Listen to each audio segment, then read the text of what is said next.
Hello folks, in just over a week's time we're going to be getting the main reveal for the Midnight expansion. No doubt the World of Warcraft team have some surprises up their sleeve, but one thing they will not be surprising us with is player housing. While there have been quite a few unfortunate leaks over the years, I don't think we've ever gone into a major patch announcement already knowing most of the details of that patch's biggest feature.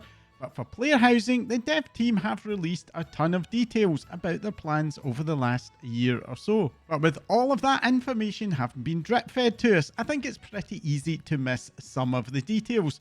So I thought in this video I'd do a full recap of everything we already know about this hotly anticipated feature, and also take a look at some of the unanswered questions that I'm hoping we might well get answered in the very near future.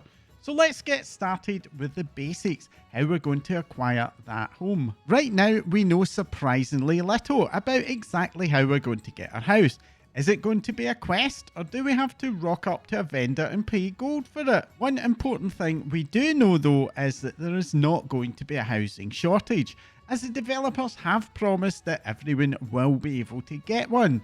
This was an important call out, as Final Fantasy XIV, World of Warcraft's closest competitor with housing, is well known for the extreme difficulty of obtaining a house in that game. The developers have recently implied that we will indeed need to buy our house, albeit that was mentioned in the context of moving houses, so we cannot rule out that our first house could still be completely free. But the developers have explicitly promised that there will be no high purchase costs. Another very important aspect is maintenance and upkeep. There are games out there where you have to pay a housing tax or rent for the upkeep of your home, and Final Fantasy XIV famously will demolish your house if you don't log in at least once every 45 days. The good news is that that is not going to be a thing in World of Warcraft. Once you get your house, it is going to be yours to keep.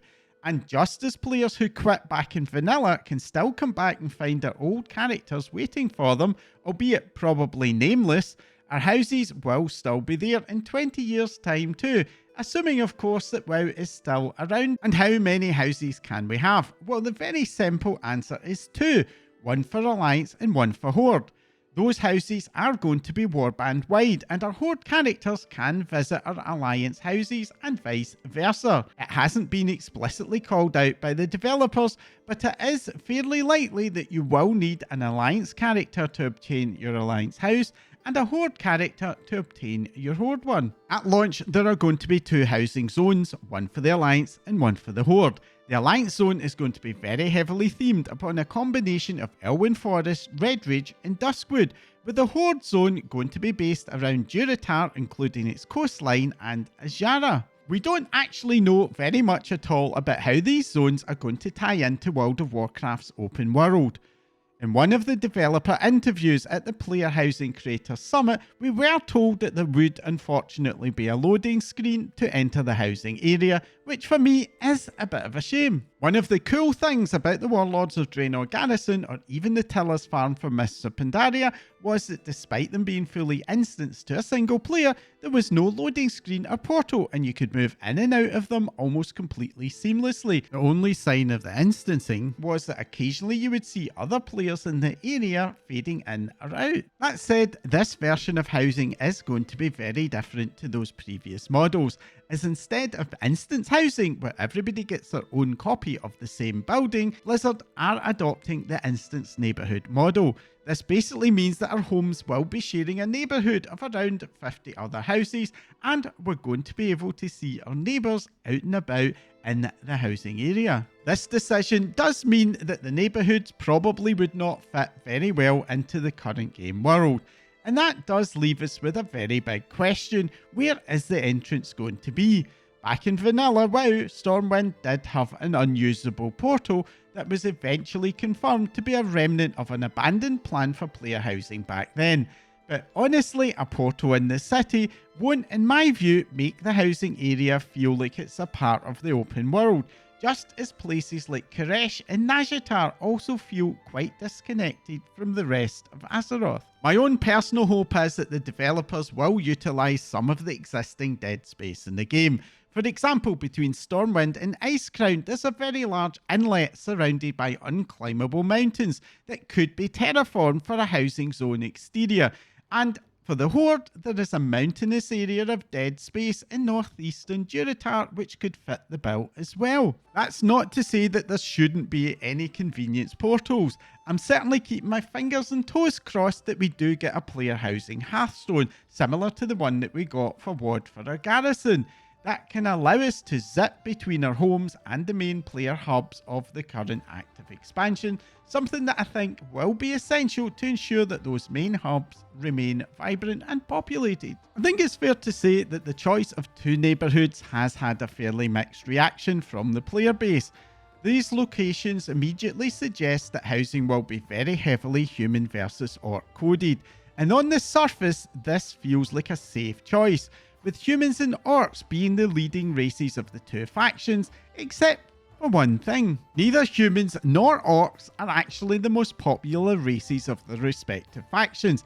That title actually lies with the Night Elves and the Blood Elves, but it is also worth saying that the gap between Blood Elves and orcs on the Horde side is a lot larger than it is between Night Elves and humans on the Alliance. This does mean that a lot of the discontent is coming from the Horde player base. The human-coded Elven Forest houses are very homely, and I think they will be appreciated by the majority of Alliance races. But the Horde spiky red tent aesthetic is something that is a bit of an acquired taste, and I have a feeling that a lot of the Horde player base would have preferred something a bit more like a Silvermoon vibe. And of course, that Silvermoon vibe makes even more sense, given that Midnight is almost certainly going to be set at least somewhat in and around Silvermoon. I have seen a lot of speculation that a third Silvermoon zone will be introduced later on, but I'm personally very doubtful that will happen. The most recent update shared about housing neighbourhoods included that they will have a gameplay system called Endeavours, which will offer shared neighbourhood-wide progression and reward. And it's very clear to me that the developers are hoping to make housing, at least to some degree, a shared social experience. How successful the developers will be in that aim does remain to be seen, but there is one thing I am sure about, and that is that the more different housing zones the game ends up with, the harder it will be to keep them all populated. I am not ruling out a third zone at some point, but I personally do think that it's very unlikely that the developers will go for it in Midnight, and perhaps not even in The Last Titan. Now, of course, not everyone wants a social experience for housing. Even as someone who raids and does quite a bit of Mythic Plus, I also like to have some personal time in game, and as a result I've always had a very strong preference for going solo when leveling or collecting cosmetics. And I do think that that is also going to apply to housing for me. Thankfully, the developers have promised that the housing neighbourhoods are going to have some secluded housing plots, just to suit those of us who want something that is a little bit more private. This though does raise another really big question that I have, which is how much flexibility are we going to have to choose our own plot? For example, if we choose a public neighbourhood, are we going to be restricted to whatever housing plots remain in the current unfilled neighbourhood, or will the game just let us choose our plot first and then find a neighbourhood that has one available, and if necessary create a new neighbourhood if not? If the developers choose to make us wait until a zone completely fills up before creating the next one, then that will likely turn the process of getting your preferred spot into a massive lottery. If you happen to try just as the game needs to create a brand new housing area, then you'll luck out. But at the other extreme, you might find yourself one of many players constantly retrying as the game insists on only offering you that last one very unpopular spot. Another big question for me is how much choice we're going to have in the exterior appearance of our houses. So far in the housing neighbourhood update, we've only been shown a single example of an Alliance and a Horde house, and they were very predictably extremely human and orc coded. For me, as an Alliance main player, the human house is going to be perfectly fine, but I have heard a lot of worry from Horde main players, and I totally get it. Personally, I'd be okay with the Horde roundhouse as a second home, but if that's the only option for Horde mains, I think we're going to see an awful lot of Blood Elves and even Orcs wandering around our Alliance neighbourhoods. A single house design per faction would, in my opinion, be a pretty major miss. So I'm personally still holding out hope that exterior design will turn out to be the final housing update that we can expect to see from Blizzard. Blizzard will want to include player housing in their midnight reveal next week, if only to get the news of housing out to people who aren't currently following World of Warcraft. And it would make total sense to me for that announcement to be something new, so that those of us who do know that it is coming still have something to cheer on. A showcase of different building exteriors would, I think, hit the bill very well. One of the preview images does tantalisingly have a Silver Moon style spire in the background, and Taliesin has reported that he spotted a Night Elf building in the background of an exterior render of the Alliance player housing area. Those observations, of course, are no guarantee. Those could just be background flavour elements, so I think there is still a lot to play for in terms of what we'll eventually get for our housing exteriors. In sharp contrast, the one area where we probably have the most information is in interior design. It is fair to say that the developers' announcement of this was a major surprise to many players. The garrison, of course, was very limited in its customization, and I think it was very reasonable for the player base to have originally assumed that the game engine would severely limit what we could do. But it turns out that assumption was nevertheless very wrong. Instead, the developers have shown us a fully flexible system where decor and props can be placed arbitrarily throughout our houses, and indeed even pushed into walls or other props to create very unusual effects. Of course, we are not all 3D artists, and certainly in my hands, arbitrary placement would result in, well, quite a bit of a mess. So thankfully, we are going to be getting two modes. A basic mode which will honour collisions, gravity, and have snap to grids to help us with alignment, along with that all-important advanced mode to allow even more creativity. One of the biggest surprises for me though was the plans for a dye system which will allow us to recolour items. This is very welcome, of course. I think we all know the frustration of finding a transmog weapon that looks awesome, but it just being the wrong colour to match the rest of our appearance. This dye system though is only going to apply to newly created housing items. Any existing items will be a lot less flexible in terms of their colour schemes. But what's that about existing items? Well, this is probably one of the most exciting parts of the team's announcements. World of Warcraft is filled with 20 years of little props, furniture and doodads, which fill out the existing spaces in the game, and the team have committed to making many of them available to us to use as well. What that means in practice is that if you want a Suramar Palace style interior, you'll very likely be able to do it. Those older items were never built with housing in mind, so there will be some limitations, no doubt, but even with those limitations, I do think that this is a major win for the feature. And how is it that we're going to get our furniture? Well, if you collect transmogger mounts or whatever, then you pretty much know how already.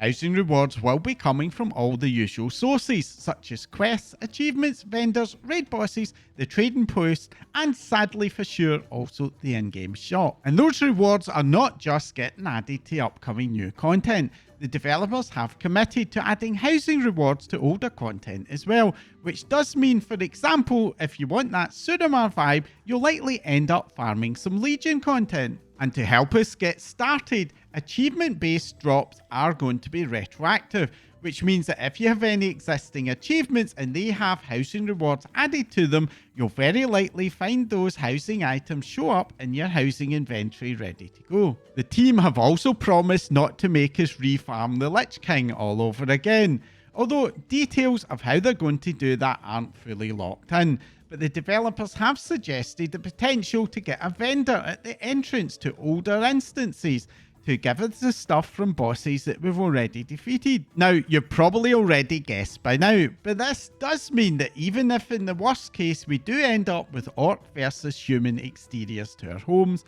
our interiors are going to be very different, with examples of night elf, dwarf and goblin themed furnitures all in the developers' previews. I think it's a pretty safe bet that we're going to see theming for all the main playable races. Now, of course, one really big question is how many items are we going to be able to put into our houses? Well, at the Creator Summit, a cap of 10,000 items was mentioned. To put that in context, Final Fantasy XIV's manor houses, the largest that are available, have a limit of just 400 items. There must always be a limit, of course. Computers just don't do infinity very well. But I suspect that the end game for housing, well, I'm sure some people will somehow manage to hit that limit. The end result of doing so is not going to look very much like a house interior. And therefore, for the vast majority of us, that 10,000 limit is something that we're not even going to come anywhere close to. And just as well too, as the interiors of our homes are going to be very large, much larger in fact than the exteriors. If you're British or an international Doctor Who fan, then you'll be familiar with the term TARDIS, which basically means that it's bigger on the inside than it is on the outside. As I understand it, a fully unlocked house can have several floors, and those floors are going to be very large. Blizzard have previewed a 6-room floor plan. But we also do know that our houses are going to start off quite a bit smaller and will very likely need to earn the ability to expand them. We don't currently know how limited the day one house will be. That is one of those devil in the detail situations that we probably won't learn until player housing is on the World of Warcraft alpha or beta.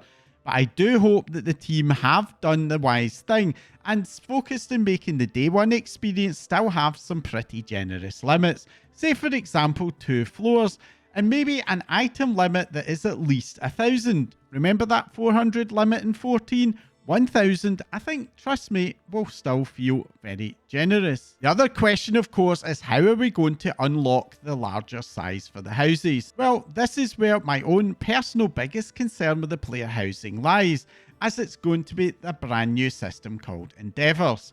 Details are fairly limited, but it appears to be shared neighbourhood-wide objectives where players can collaborate to unlock additional housing themes for the neighbourhood along with associated vendors to buy some personal items.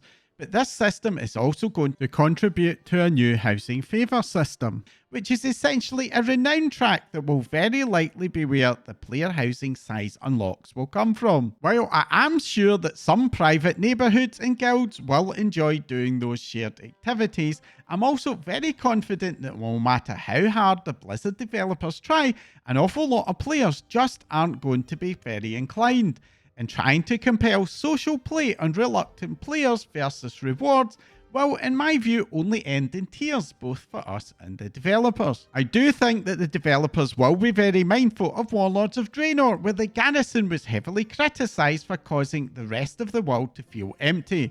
In my view, that was a lot more to do with the chronic lack of max level content in the open world in WoD, rather than the garrison. But there is nevertheless a risk that if the developers make unlocking homes require too much work for players, it could very well end up taking us away from the rest of the world. And that concern does make me suspect, or maybe it's just hopium in my part, that the developers will err on the side of making the housing objectives a lot more like the trading post, where unless we're in a major rush, we can usually complete things just by playing the rest of the game. Now, the biggest question that I suspect many of us still have is when are we going to get player housing?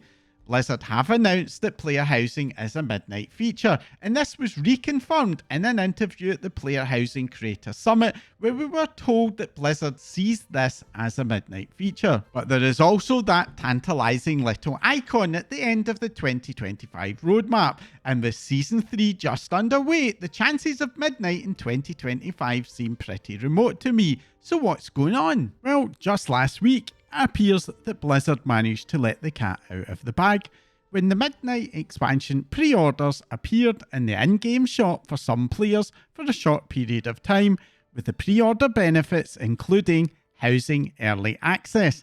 thankfully for all pre-order packages. There was of course no extra information on the exact timing, but my own personal guess is that it would be something that would launch shortly after the patch 11.2.7 release. The other big question of course is, will this be the full version of player housing, or will it be in some restricted form?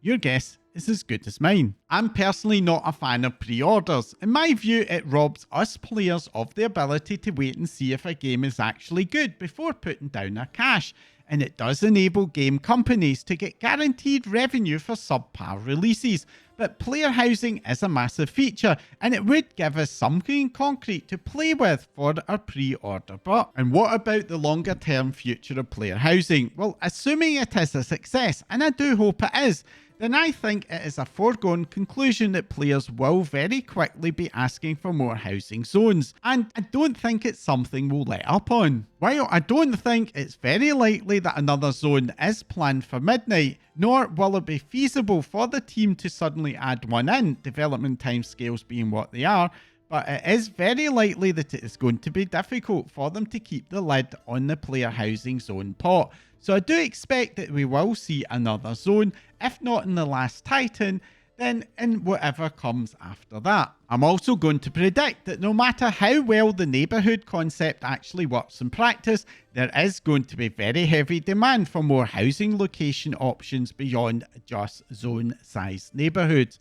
I know that a lot of players are going to fancy that solo log cabin in Grizzly Hills, for example, and that is going to translate into demand for having more than 2 homes. Giving us even more homes per account will be a challenge for the dev team. I suspect that 1 house per character would require an enormous amount of expensive data storage. Perhaps the option of a more neutral housing zone and a 3rd spot would still be feasible. And that's it for my roundup of the current state of player housing. If you have any questions about any of this or any thoughts about where you'd want the housing feature to go, then do sound off in the comments down below. If you found this update helpful, entertaining, or even just plain annoying, then do let me know by hitting that like icon. And if you want to support my channel to grow and help me to make more of these videos along with my other content, then do hit that subscribe button right now before you forget. And if you don't want to miss out whenever I release a new video, then as well as subscribing, you can follow me on social media. My link's in the description below as well. That's all for now. Thanks for watching.